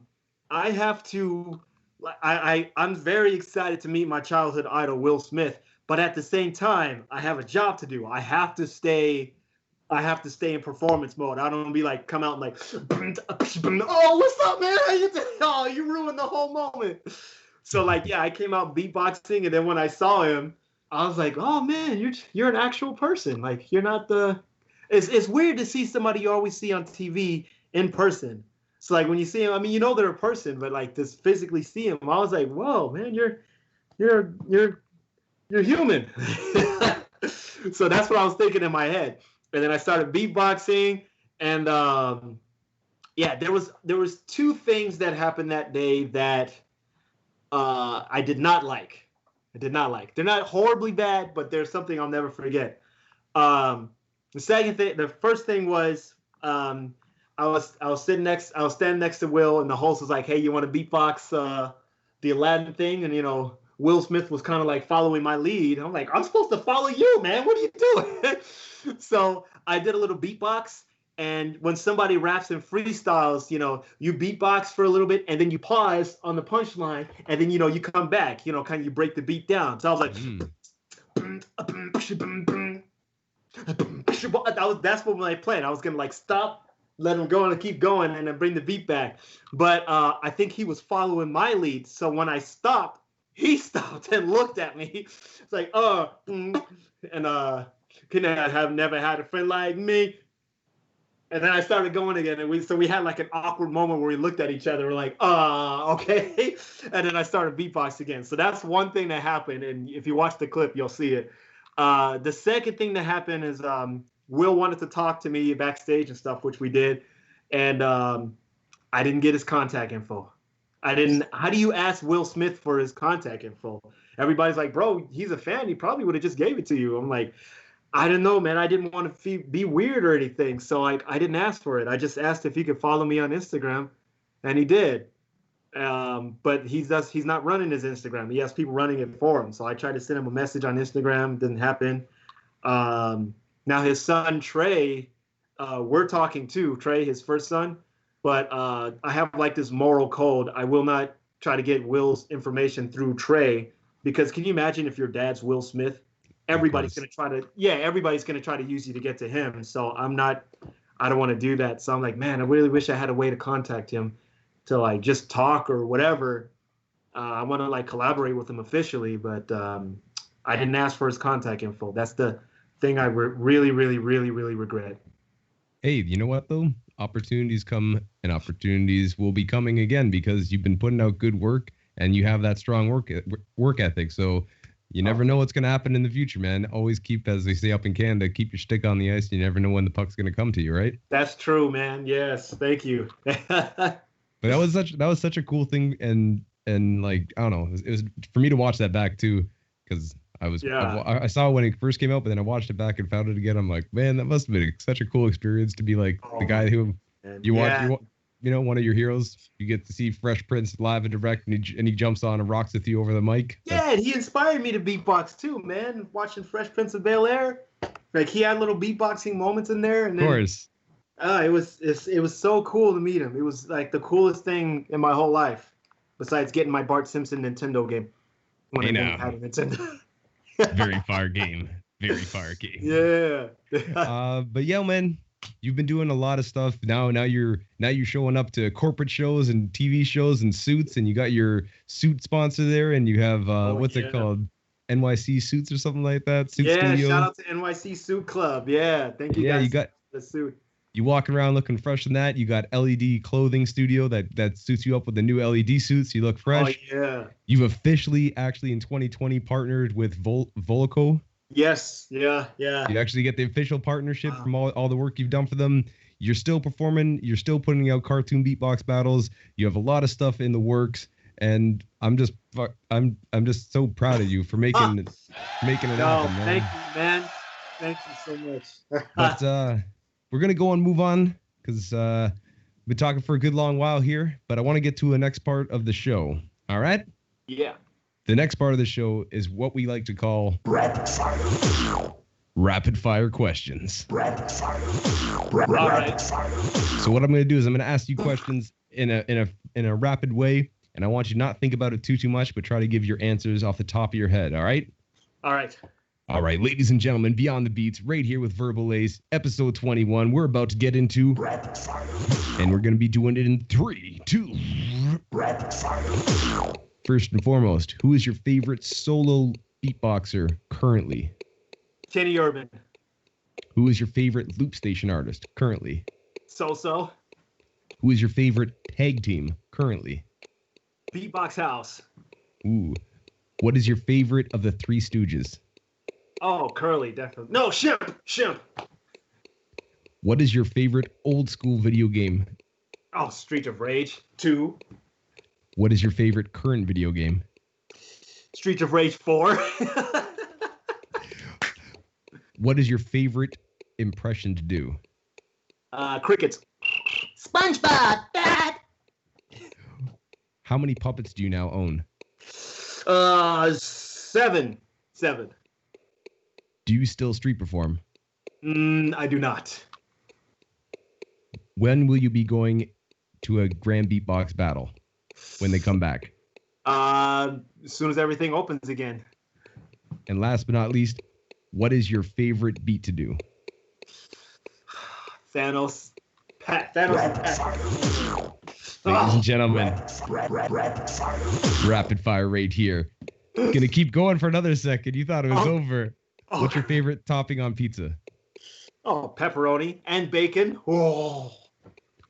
What is your favorite meal from childhood memories? What's your favorite childhood meal? Collard greens and cornbread. Favorite cartoon? Ren and Stimpy. Yes. Last but not least, we'll go with favorite TV show all time. Favorite TV show all time. Oh God, I can't answer that, man. I don't know. The pressure. Jeez, does it have to be can it be a cartoon? Can be whatever you like. And I want to change my answer for the cartoon one. A Goofy movie is my favorite. Favorite TV show of all time. Probably still Ren and Stimpy. That was Rapid Fire with Verbal Ase, ladies and gentlemen, coming at you live and direct. Get that pressure, get that heart rate up.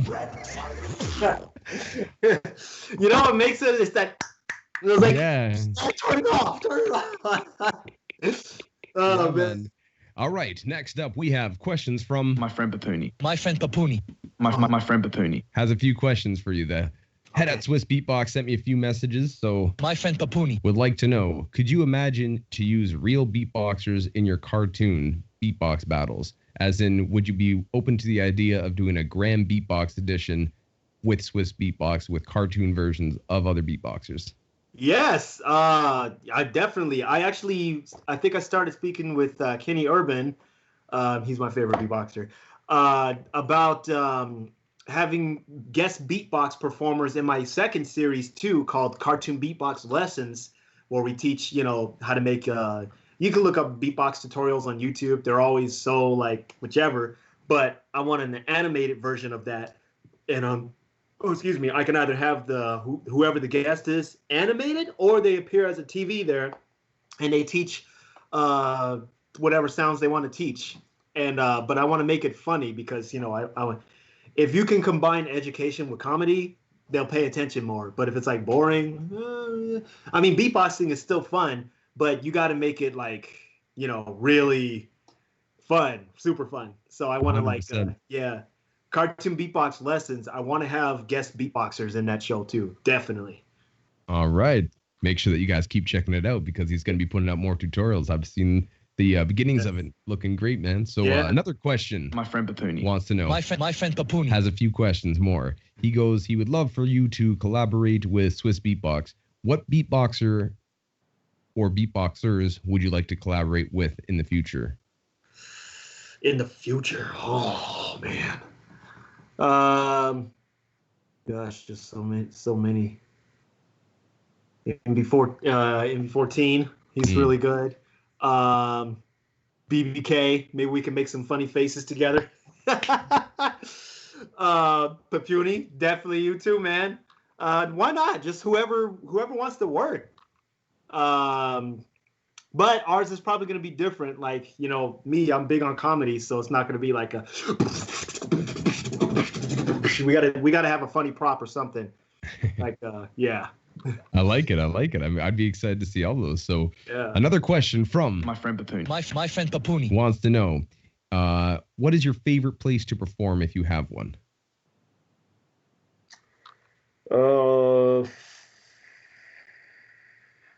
Past or future? Like, if I could.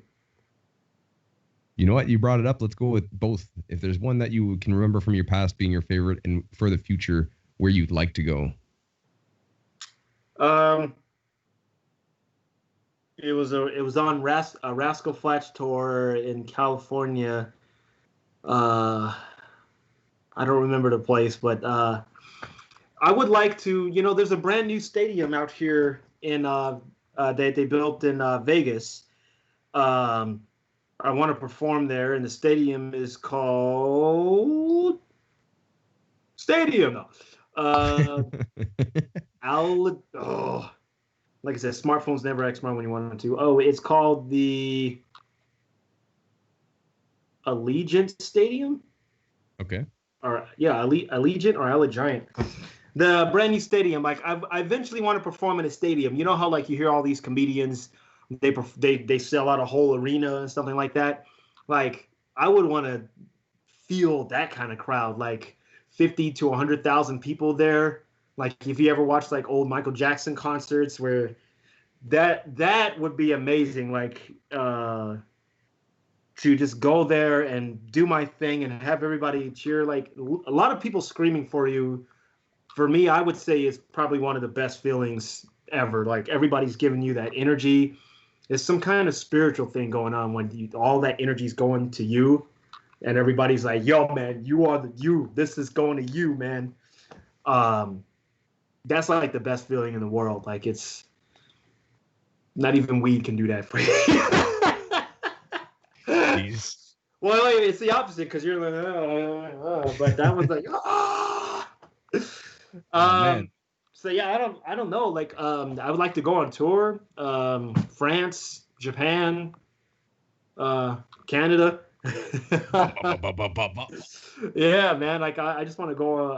I don't have a particular spot though. I guess because I haven't seen the locations of everything. But as far as like past, I'll never forget Madison Square Garden. And again, surprising Will Smith. Like, you know, it was a studio audience, but that might as well been like two big Madison Square Gardens or whichever. Like it was crazy, man. You can see it in your face, man. That's 100% truth coming. Let's go with my friend Papuni with his last question. So my friend Papuni my friend Papuni wants to know, what is your favorite social media platform if you have one, and can you elaborate why you like that one in particular? Definitely YouTube, because they pay you. YouTube, they pay you, and you know, it's not like they pay me so I could do whatever I want with the money. Everything that goes towards me go towards cartoon beatbox battles. For a while, it wasn't YouTube because of the, you know, they got in, what was it, beginning of this year? They got in trouble for the whole, like, now you have to mark all your videos as made for kids or not made for kids. Yes. Yeah, like everybody had to do that. So during that time, it was Instagram because, you know, you could post whatever you want on Instagram. But YouTube, I was like, man, what's going on? But YouTube is cool because it's a way for you to engage with the fans. I just wish they had like a live chat platform, but the only time you could chat with your fans live is if you're premiering a video, as far as I know, unless I'm missing something. But yeah, I really like YouTube and how like what makes a YouTube channel really good is the interactions with the fans. That's what I've learned. Like, the more you make it about that, because like the character goes on to the next round for cartoon beatbox battles depending on what the fans say. The characters who are battling are depending on what the fans say. Like, I'll take a whole bunch of suggestions that people vote on for the top comment. Again, more interactions. Like, all right, guys, let me know in the comments who you guys want to battle next, and we'll put that in season 2. A lot of people say they want to see Luigi versus Tails. It's the underdog versus the other underdog. So that's probably going to be like my first episode for season 2. But all these suggestions are coming from the fans. Kids, they want to see what it looks like when the cartoon character beatboxes, who normally doesn't beatbox. So as far as favorite social media platform, yeah, I definitely say it will be YouTube. I started experimenting with TikTok, but they're in the process of being shut down. So, but it was cool because the numbers I was not getting on Instagram, I was getting on TikTok. Have you noticed Instagram's changed their numbers? Like, you would let's say you have like 50,000 followers, you post a video and it gets like 2,000 likes or thumbs up. I'm like, why is everybody not seeing my video? I mean, okay, yes, not everybody's going to be on at the same time. So then I started posting videos based off of when's the best time to post on Instagram. They have a chart for that. You still don't get all your subscribers. So like last year, you would post something and their numbers would actually almost equal the amount of followers you have. But fast forward to this year, you'll never have a post that equals the amount of followers you have. It'll always be like, I figured it out. Every Instagrammer is getting 5 to 10% of their followers liking their post. So that's why I went to TikTok, because their numbers were more than Instagram. But hopefully those numbers will come back with TikTok being possibly shut down. But again, that's why I like YouTube, because I'm getting the numbers on YouTube for sure versus any other social media platform. So just knowing that my fans are active on more on my YouTube channel versus any other platform makes my preference YouTube over the other social medias. Absolutely, and you've been smashing it. And speaking of fans, we have a few questions. We have a few questions from the fans that have been watching this entire time. We have a bunch of questions, so we'll go first of all. What is your favorite memory / moment from beatboxing in the subway? Oh man. Oh my gosh. So I performed at Times Square, and I literally had the entire subway station packed. Nobody was walking. Every single person was watching me. There's probably like 500, 600 people down there. We were all having a party because I was a beatboxing DJ, so I was playing like, just some really good old school nostalgia hits that'll make everybody dance and stuff. Like this is how we do it. And they were like, oh, just start a party up in there, man. And then I had the visuals going on the TV, so like, oh my gosh, man, it was so cool. I'll never forget that. There was a couple of moments. There was that time in Times Square where I had everybody stopped. There was the New York did this no pants day. It was a weird thing. I almost sound like this no pants day Batman. Okay, I don't know why I'm talking like the Joker. But they did like a no pants day, and I was performing at 14th Street Union Square, and I guess the group ended their whatever there. It was like over 1,000 people there. And they all had no pants on. They had boxers and briefs and panties. Yeah, I saw that video where you were rocking no pants beatboxing. Oh man! But I was just doing my thing, entertaining the crowd, and somebody's like, "Hey, take your pants off!" I'm like, "Take my pants off!" And everybody's like, "Yeah!" That is the first time I had a whole crowd telling me to take my pants off. That's weird, but it was like a different. You had to be there. You had to be there and feel the energy. It was weird. But I was like, oh, you want to bother? Well, here they go. And everybody, you can play that. Yeah, that's right. Well, here they go, Krillin. So, yeah, that was a fun moment. And then there was the time on the A train. Do you want to Yeah. So as a reminder, you are not supposed to perform on the train, right? So when I perform on the train, I do my thing. I always walk on the train, adjust my speaker, look up, and I get started, right? So I walked on the train, adjust my speaker, look up. There's 15 cops in front of me, a lieutenant, chief, and the rest of them. They were like dressed in SWAT gear, and they were all looking at me too because they noticed I didn't notice them. I was like, I literally said that on the mic. I was like, oh, and one was like, yeah, why don't you sit down for a little bit? I'm like, all right. So I turned my speaker down and I just started adjusting stuff. And they all started walking towards me. I was like, oh crap. And one of them yelled out, what do you do, like karaoke or something? And I was like, no, I do. I'm the voice of the train.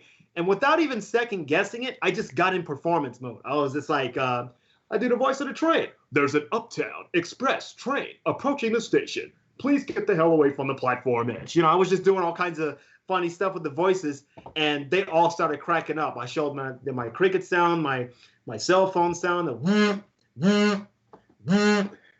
sorry, that's the burritos. I was doing all kinds of crazy stuff like that, and they all cracked up. They said, hey, you're like the guy from Police Academy, Mike. I was like, Michael Winslow, yeah. And they all got off the train at the next station, and they gave me a thumbs up saying to go ahead and perform. Now, if you live in New York, that does not happen. If cops see you performing on the train, they'll give you a ticket. They can confiscate your stuff. They can take you off the train. But they gave me a thumbs up saying to go on. I was like, oh, thank you. And the train left the station. I was like, oh. And everybody on the train started clapping because like, bro, that was good. And I'll never forget that either. That was scary, but I turned it around. I like that answer. Those are good memories, man. Another question from the audience. We're going to go right here. We can go down that rabbit hole. I'll just keep saying that. Okay. What career would you have chosen had you not found beatboxing and vocal work? I would have chosen drawing, artwork. I used to draw all the time. I don't know if this will show up good on camera, but this is my I don't know. Whoa. You see that? That's really good. I drew that. I drew this chick with a big sword. She was from this website called Gaia Online. When I was a kid, I used to go on there all the time and waste so much time. But I wanted to be an artist, like an anime artist. And I just drew all kinds of crazy stuff. Let my imagination. This is like some kind of. It's kind of hard to see. It's like a gothic unicorn. I would spend. This would go back to the my world times.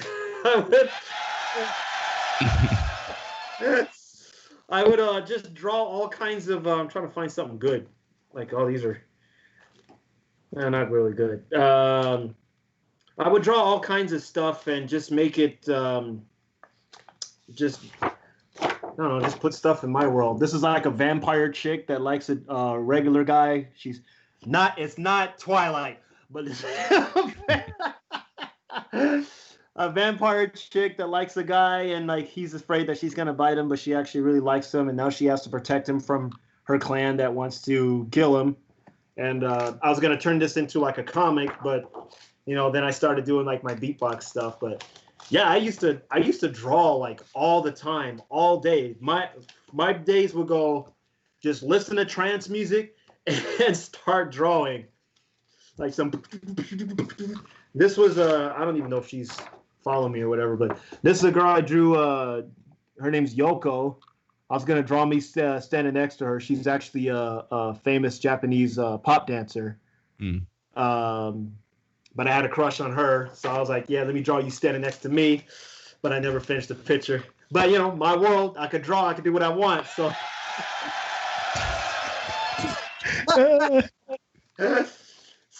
yeah, if I wasn't beatboxing, I would probably pursue art as a career because of art. But for me, art was my way of trying to escape from the world. this is like before I was like beatboxing and everything. I wasn't really happy with my life, so I would use art as a way to like just zone in on the paper, listen to some music,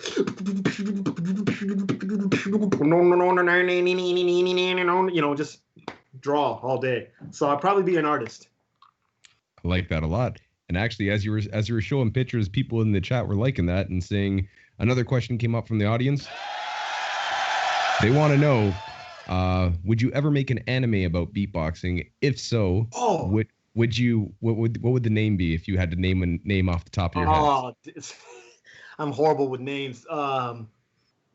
Maybe the Beatbox Master or the Beatbox Dojo. You know, something where, you know, Naruto, they do things with symbols and everything. If you watch Naruto, Dragon Ball Z, the hands, Kamehameha, Ki Blast. But I would like for it to be an anime character where he uses different beatboxing sounds to be different powers he can use to attack in a battle. And maybe he battles another clan that has like different beatbox. You know, they have their own style. Oh man, these guys are the drum and bass. You know, how are we gonna defeat the drum and bass with slow R&B? Oh, but you know, it's kind of like what do they call that martial arts style? You know what I'm talking about, right? Where they, what is it called? Tai Chi. Tai Chi, yeah. You know, maybe we can make a beatbox kind of relate to martial arts or whatever. I mean, look, MC Hammer had his talking shoes. I don't know if you remember that cartoon. So why not make a beatbox? You know, there could be a talking mic. I don't know. Oh my God. Yeah. Yo. Wow, that is nostalgia for me now too. Yeah, man, the talking shoes. But there should be a beatboxing cartoon, like that's why I want, you know, like beatboxers out there, you know, let's create something. Make a beatboxing app, make a beatboxing shoes. There's no beatboxing toys. There's no beatboxing toys out there, as far as I know. You know, where you can press the microphone and it goes, no. Oh, that's kind of cool. You know, like we got to bring beatboxing to more places in the industry. Very true. Yeah. And the more that happens, and more people like you go out there and smash it and put on for us in the scene, the more it's taken as a serious art form and not just the party trick. Yeah, the underground party trick. People take you serious as an artist, and I feel like that happens and is happening slowly but surely with guys like Barry Wham going on America's Got Talent and smashing it, with people doing big like TEDx talks and, you know, Tom Thumbs of the world and the Reaps Ones of the world and Grand Beatbox Battle just going yes, but all these things blowing up the scene and actually showing it for the positive things it should be. It's amazing to go and watch, and you're one of the pieces in the cog that are making this thing turn to make the machine of people accepting beatboxing in the world. So I appreciate you, and the fans appreciate you, brother. Thank you, man. I don't know why. Man, I could talk to you forever, but I feel like we've gone through questions from Paponi, questions from the audience, the rapid fire, went through your career when you started, to cartoon beatbox battling, and is there anything that we missed, anything you want to talk about that is on your mind that you'd like to go and talk to the scene about, or just stuff you have upcoming projects? Because yes, there's a few episodes coming up. For those that are watching my cartoon beatbox battle series, the next episode is going to be Pennywise versus Patrick. That's going to be funny.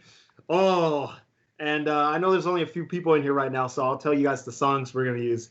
For Patrick, he's going to do Hypnotize by Biggie. The chorus is going to be, penny, penny, penny, can't you see? I left you a gift by the Christmas tree. I pooped in a box and wrote you a note. I hope when you put it in the water, it floats. Because he's always talking about, well, float down here. Well, float my poop. Yeah, that's what he's going to say. Anyways. And Pennywise is going to do Thriller by Michael Jackson. He's going to beatbox that song. Ooh, it's going to be a good battle. And then after that, it's going to be Deadpool versus the Black Panther. Because Black Panther won against Sonic versus Black Panther.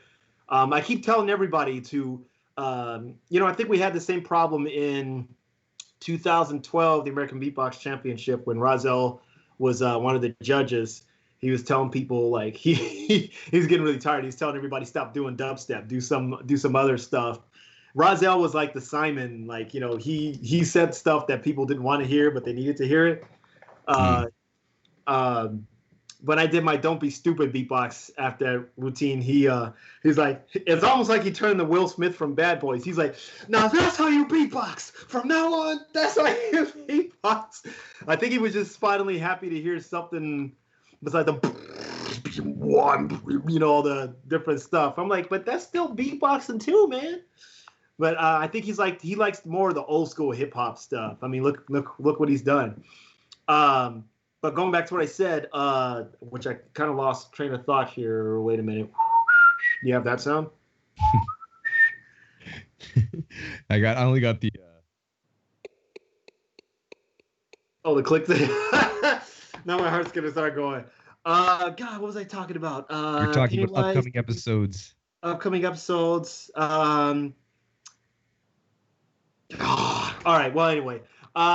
Yes. Oh, yes. Now I remember. I was telling everybody, don't just vote for your favorite character. Vote on the actual battle, which is kind of like what happened in 2012. Like, you know, we know you bring your fans to support you and stuff, but this is a beatbox battle. You need to vote on, you know, who had the better performance, who had the better style, who's rocking the crowd, who's, you know, who has the better energy. Like, there's so many different elements you can vote on. And I test these elements in each of my episodes. For example, Pikachu versus Groot. Pikachu was all about technique. Groot was all about the show, because he had a very simple beat, but he did his dance. He did familiar songs. He had a prop. He was pushing buttons. Pikachu did Pikachu did the Aaliyah song.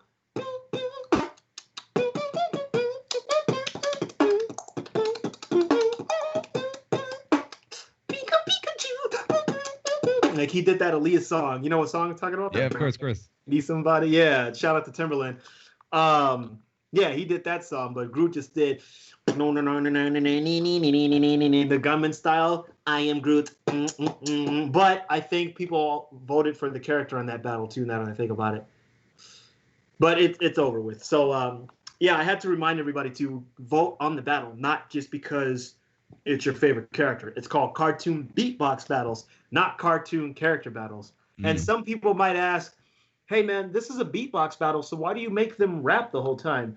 Because it's still funny, like, if to answer that question that I made up in my head, but I'm sure somebody's asking it out there somewhere. If it's a beatbox battle, why are you making them rap? Because I'm applying the method of rapping and beatboxing at the same time, so it's not just... It's like these two characters are meeting for the first time. What can they say to diss the other character to make everybody go, ooh? Because people like seeing that in the battle. You know, like, look at your hair, your underwear, you know, whatever. They just say something to them. So that's why I incorporate the first part is usually a rap, and then the last part of the battle is a beatbox freestyle. So they're voting for their performance overall. Perfect example, Thanos, when he did his beatbox, which I'm sure people want to hear me do it. The first part of his beatbox, or his routine, he's beatboxing. He gets into one short verse, and then he beatboxes at the end. He shows him how to scratch it.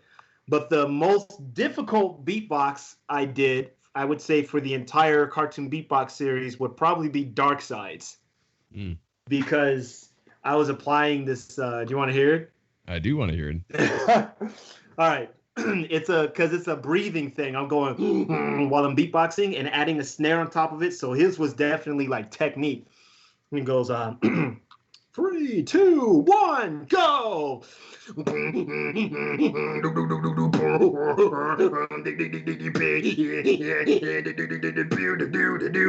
the dark side.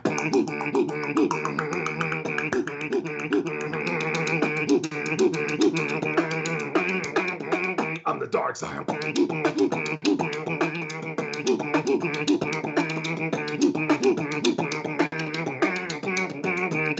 As I walk through the valley of your bad breath, I think this purple-faced Barney forgot that I'm the best. You want to be brown, but you can't be. I was born a god while you were born a fleep, trying to look like Blanca with only one glove. When I break big cloth, you'll be in the back of your bass, begging, please don't hurt me, man. And that's when I slap you with your own hand. You'll be spending most your life living in the dark side paradise. You'll be spending most your life living in the dark side paradise. You'll be spending most your life living in the dark side paradise. You'll be spending you'll be spending most your life living in the dark side paradise.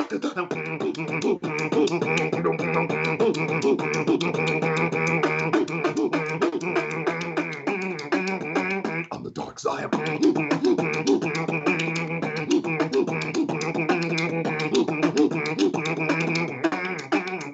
Dark side beer. That routine is freaking hard as hell. Thank you, man. Very fire. Oh man, that is the hardest routine out of all the performances. You see why? Because I'm going and adding like beats on top of that, and it's a lot of multitasking in that one. And I still 100%. Hey, no, it's a hard thing to go and do every time and be able to do it cut for cut. And here's the other tricky part too. I have to write the lyrics in a way where one, he's dissing the other character. Two, I can still beatbox while talking the lyrics. And three, maintaining the beat. So that's what people like aren't factoring in. Like Mario's beatboxes sounds pretty easy, but I had to make him rhyme. Oh yeah, and I have to rhyme too. I have to rhyme and diss the other characters at the same time. So if you remember the Mario versus Sonic episode, which I think has 30 million views now, I think. It has more than that. It does? No, it doesn't. I do believe so. I'll look later. But Mario, without me beatboxing, he says the rhyme is "It's a me, a Mario, the one that's gonna beat you." I rhyme with all three of these parts. It's a me, Mario, beat you. I go, it's gonna be a party, yo, because I brought my red suit. So I'm rhyming like 3 words and beatboxing at the same time. So it's a me, a Mario, the one that's gonna beat you. It's gonna be a party, yo, because I brought my red suit. You got speed, but you're really slow, because it's not going to save you. You want to be another Mario, but you are going to lose. It sounds like that, but I'm going the whole time. So, it's me, the Mario, the one that's going to beat you, boo. It's going to be a Mario, because I brought my bread, Sabuda. You got speed, but you're really slow, because it's not going to save you, boo. You want to be another Mario, but you are going to lose that. And I'm still doing the beat at the same time. But I had to write that down, make him rhyme and talk trash about Sonic, and figure out what words I can put in there. Like the battles are like only like a minute and 30 seconds long, but they take days or sometimes a week to write it, to figure out a creative way to write the words and make him diss the other opponent at the same time. Because like while it sounds good in the episode, I realize like I still have to perform it live later, and I don't want to sound like I have a speech impediment. Like, hey guys, you want to go over here, play, you know what I mean? So I have to write it in a way where it still sounds smooth, which goes way back to when I was doing the Rozelle style. When he slowed the beat down, I was like, oh, you're not saying if your mother only knew, you're saying if your mother only knew. It's there. So it sounds like it's the same time, but it's actually like there. Biff your mother, like that. Biff your mother bone. And it's not only, it's bonely. So if you were to actually say it out loud, it's biff your mother bonely new. That's how, but you're emphasizing the beat. So biff your mother bonely new. That you was trying to be a time with me when young. So I applied that style to all my cartoon beatbox battles by studying what he did. So yeah, there's a lot of thought process that goes behind every episode. And then that's just the writing. Then I still got to do the visuals.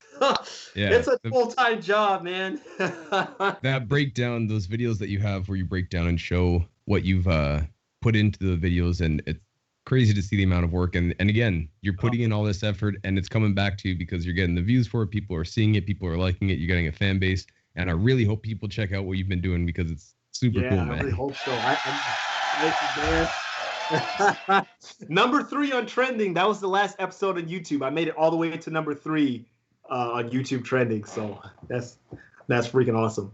So let's see. Next one possibly being Luigi and Tails battle of the sidekicks there, and we'll see who actually goes and gets busy with it. Yes, definitely. But yeah, man, again, we're all waiting for the situation to get back to somewhat normalcy so we can go and perform for the people. We were talking about that before we even started this interview. It's something that I missed, and I know you missed as well. Before we jump off, where can people go and support you? What can they go and do? Because you have YouTube, obviously, Facebook, you have Instagram, and you also have if you went way back in SoundCloud days, I found a bunch of tracks like Hi Mom, Don't Come Back, Do Whatever. Do whatever. No, that doesn't exist. That doesn't exist. Just like Ross one. You're working with Rhea Burton's Wilder. Oh God! Intergalactic Cookie, big butt mannequins. Yeah, you got a bunch of tracks out there. So is original music coming out? Are you gonna make an album? How can people support you? Talk about it. Yeah, now that I have some more experience with music, because back then those were all experimental days. But I'm definitely going to get back into making some beats here, some music. Look familiar? Anybody have one of these? Mini Nova, Ultra Nova.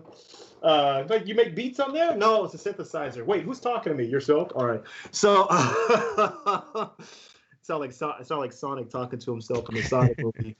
Yes. If anybody wants to support me in my cartoon series, because what I noticed is everybody's doing Flash animation. Flash is a program you could just put you draw a cartoon, put it into this program, and instead of drawing the cartoon over and over again, you just tell the cartoon character how to move in the program, and then the cartoon does that. It's cheaper, but it does, in my opinion, it doesn't look that great. So we're doing traditional cartoon animation, which is way more expensive. So literally everything I make for my YouTube channel was going to pay the animators, which is why the animation looks really, really good. Like the characters are actually moving fluently. I can't even say it, but they're moving very smoothly, and that's because the animators are literally drawing the characters over and over and over again. So this type of animation is very expensive. So if anybody wants to support the series, give $1 or anything, you can go to my Patreon. I think just go to Patreon and type in Cartoon Beatbox Battles. Or Verbal Ase. I'm really easy to find. I'm sure the government's watching me right now. But yes, you can find me on there. PayPal, Verbal Ase. I prefer, Patreon. But if somebody just gives $1, like imagine if 200 people give $1, it's $200, and all that goes to the animators, because I'm keeping them. A lot of people, what do they say, like 40 million people are out of a job right now. A lot of animators are out of a job because the industry is like almost dead because of the pandemic. So everything you guys give gets donated to them, and it goes back to you guys with more episodes. So we just trying to keep in a chain going, helping each other out. And there's so many suggestions for cartoon beatbox battles. I want to get caught up, so I need to get these episodes done. So yeah, Patreon, Verbal Ase. Just Verbal Ase on the internet. And Ace is spelled with an S, not a C. And yes, because that is your middle name, Mr. Steven. Yes. Middle name. And Verbal Ase is, I don't know why Google listed me as one word, but it's actually 2 words, Verbal Ase. I think because my YouTube channel is just Verbal Ase. God, I can't speak English today. I keep messing up my words. Huh?